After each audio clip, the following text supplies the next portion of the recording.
Season 4 episode 8 start होता है और हमें दिखता है कि गस एक ओल्ड एज होम में डॉन सोलोमंगोस को मिलने आया हुआ होता है।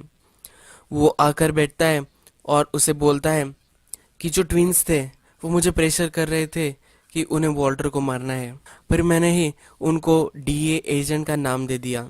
जब वो डीए एजेंट को मारने गए तो मैंने ही फिर जब वो डीए एजेंट को मारने गए फिर मैंने ही डीए एजेंट को कॉल कर दिया और उसे एक अपर हैंड दे दिया। उसने एक ट्विन को वहाँ मार दिया और दूसरा हॉस्पिटल में था, तो मैंने हॉस्पिटल में जाकर दूसरे को भी मार दिया। ये सब कार्टेल के बॉस को पता चल गया था। फिर मैंने पुलिस की रेड उस पर डाली और वह उसे भी मार दिया। कार्टेल को शक है पर वो कभी प्रूव नहीं कर सकते, इसलिए वो मेरे खिलाफ कुछ एक्शन नहीं ले सकते। ये सब सुनकर सोलोमांको को खून खोलने लगता है। फिर गस वहाँ से चला जाता है। नेक्स्ट सीन में हमें हॉस्पिटल में वॉल्टर दिखाया गया है। वॉल्टर अपने कैंसर टेस्ट करने के लिए कुछ महीनों में उसे आना पड़ता है। फिर वहाँ एक आदमी होता है, वो उससे बोल रहा होता है कि मेरे सब प्लान थे कि अब मैं ऐसा करूँगा वैसा करूँगा, और डायरेक्टली मुझे कैंसर की खबर मिल गई और मेरे सब प्लान ख़त्म हो गए। वो बोलता है कि आप प्लान करो और भगवान आप पर हंसता है। वॉल्टर उस पर चिढ़ जाता है और बोलता है कि ये सब घटिया सोच है। मुझे भी कैंसर डायग्नोस्ट हुआ था 1 ईयर पहले, पर तब मैंने सब मेरे हाथ में ले लिया। मुझे जो करना था वो मैंने किया और मेरी लाइफ मैं जिस तरह से जीना चाहता था उस तरह से मैं जी रहा हूँ। डेथ को कभी ना कभी आने ही वाली है, तो उसको वो एम्ब्रेस कर रहा होता है, ये वो उसको बताता है। गस को फिर सब डीए एजेंट्स का कॉल आता है और उसे मिलने के लिए बुलाया जाता। गस जब उनसे मिलने जाता है तो वो उसको एक क्वेश्चन पूछते हैं कि हम एक केस को इन्वेस्टिगेट कर रहे थे, तो वहाँ हमें तुम्हारे फिंगरप्रिंट्स मिले। फिर गस ही बोलता है कि ये केस गेल का था। गस उनको बताता है कि गेल को मैं अच्छी तरह से जानता था। गेल बहुत ही स्मार्ट स्टूडेंट था, तो इसलिए उसका जब एजुकेशन चल रहा था तो उसके लिए स्कॉलरशिप वगैरह भी मैंने स्पॉन्सर की। फिर वो बोलता है कि उसके बाद उसने कांटेक्ट ही नहीं रखा और कुछ महीनों पहले वो लॉस पोलोस में आया था। उसने मुझसे कांटेक्ट किया था और मुझे बोला कि तुम मेरे साथ डिनर के लिए आओ। जब मैं वहाँ डिनर के लिए गया तो उसने मुझसे पैसों की डिमांड की। वो एक बिजनेस अपॉर्चुनिटी मुझे देने वाला था, पर मैंने उससे इनकार कर दिया।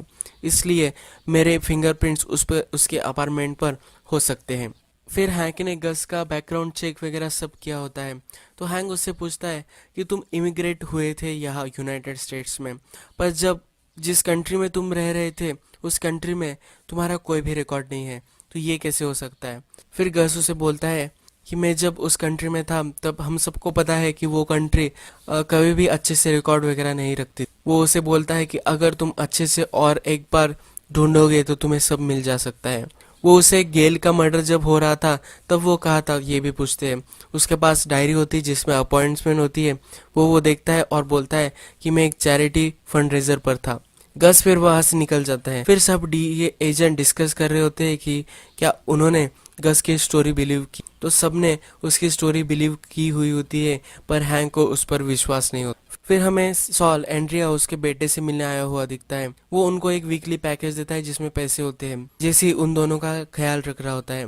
वो एक नए हाउस में शिफ्ट हुए होते हैं, तो सॉल वो सब देखने आया हुआ। जब सॉल गाड़ी में आता है तो जेसी उससे पूछता है कि वो दोनों कैसे हैं, तो सॉल उससे बोलता है कि वो ठीक है, पर तुम्हें खुद जाकर देखना चाहिए। फिर जेसी घर में चला जाता है। फिर नेक्स्ट सीन में हमें दिखता है कि स्काइलर जो सब पैसे होते हैं वो ड्राई क्लीनिंग के जो बैग्स होते हैं उसमें रखती है और उसको अच्छे से पैक कर कर घर के अंडरग्राउंड जो स्पेस होती है वहाँ रख देती है।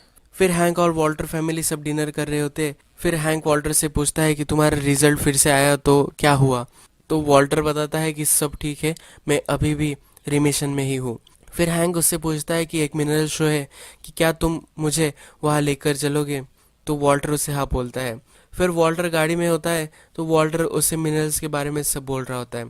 फिर हैंक उसे बताता है कि हम मिनरल शो नहीं देखने जा रहे हैं, ये सिर्फ मैंने मरी को बोलने के लिए बोला था। वो फिर लॉस पोलोस आ जाते हैं।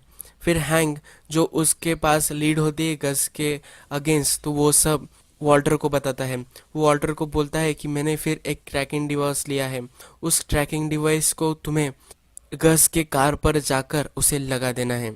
तुम शूलेस बांधने की एक्टिंग करोगे और उसके कार पर जाकर ये ट्रैकिंग डिवाइस लगा दोगे। फिर वॉल्टर एक्टिंग करता है कि वो शू लेस बांध रहा है पर वो ट्रैकिंग डिवाइस नहीं लगाता। वो अंदर जाता है और गस से बात करता है और बोलता है कि ये जो ट्रैकिंग डिवाइस है ये मैंने नहीं लगाया।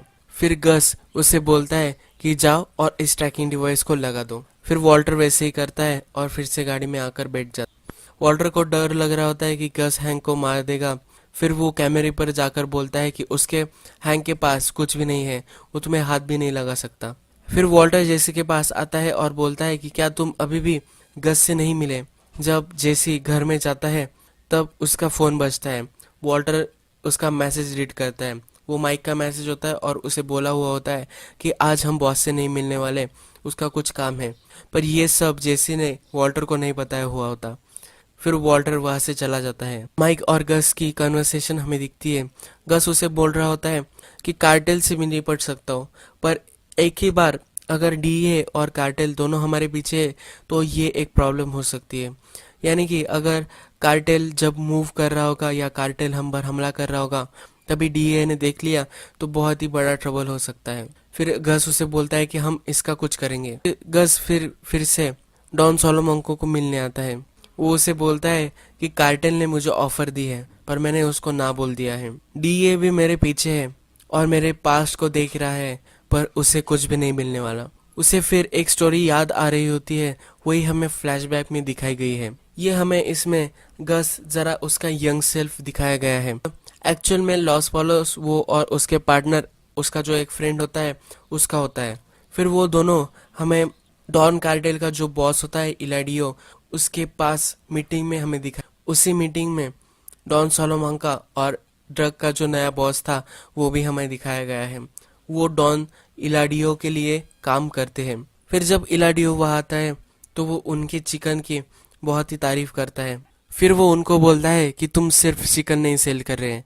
वो बोलता है कि जब हमारे आदमी तुम्हारे यहाँ जाते हैं तो वो उनके साथ।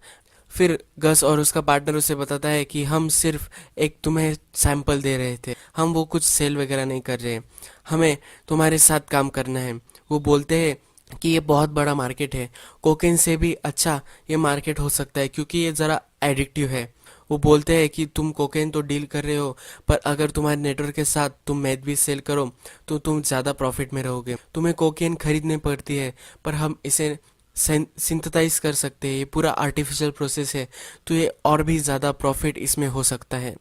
कन्वर्सेशन में ये भी बात होते है कि गस का जो फ्रेंड होता है वो एक्चुअल में गस ने उसको स्पॉन्सर किया होता है उसके एजुकेशन के लिए।